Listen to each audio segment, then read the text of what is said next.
महाराष्ट्र के नासिक में कथित ज्योतिषी अशोक खरात से जुड़े रेप मामले को लेकर सियासी बयानबाजी तेज हो गई है।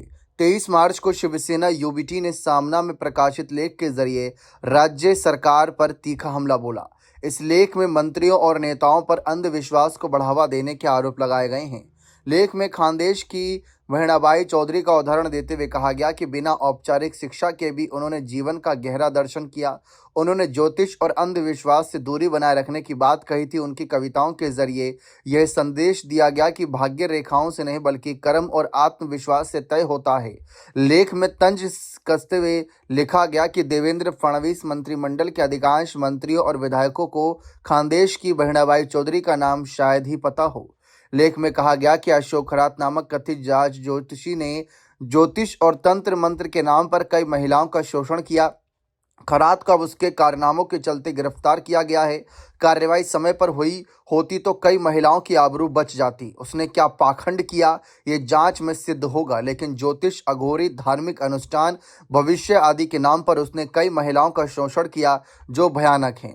वहीं लेख में निशाना साधते हुए कहा गया कि राज्य मंत्रिमंडल के रसूखदार लोग खरात के दरबार में हाजिरी लगा रहे हैं। मुख्यमंत्री, उप मुख्यमंत्री, राज्य महिला आयोग की अध्यक्ष उसमें शामिल हैं। देश के गृह मंत्री अमित शाह से लेकर सत्ता पक्ष के कई लोग अशोक खरात के प्रशंसक थे। संपादकीय में आरोप लगाया गया कि इसमें मुख्यमंत्री, उप मुख्यमंत्री और राज्य महिला आयोग के अध्यक्ष तक का नाम जोड़ा गया। लेख में यह भी कहा गया कि केवल अकेले राज्य महिला आयोग की अध्यक्ष रूपाली चाकणकर का इस्तीफा लेकर मामला दबाया नहीं जा सकता। महाराष्ट्र और कुल मिलाकर देश में ही अंधविश्वास का उथला कोलाहल जारी है और यह सब हिंदुत्व के नाम पर चलाया जा रहा है। लेख में आगे लिखा कि आसाराम एक समय बीजेपी और कई राजनेताओं का सदगुरु था। बड़े बड़े नेता उनके चरणों में लीन हुए थे।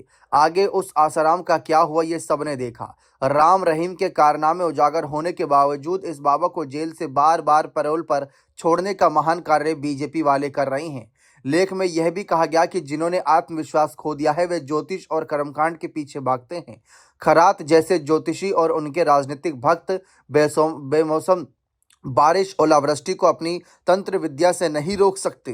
तो इस मामले में बहुत खुलासे यहाँ पर उद्धव ठाकरे की तरफ से, उनके कहीं ना कहीं संपादकीय की तरफ से होते नजर आ रहे हैं।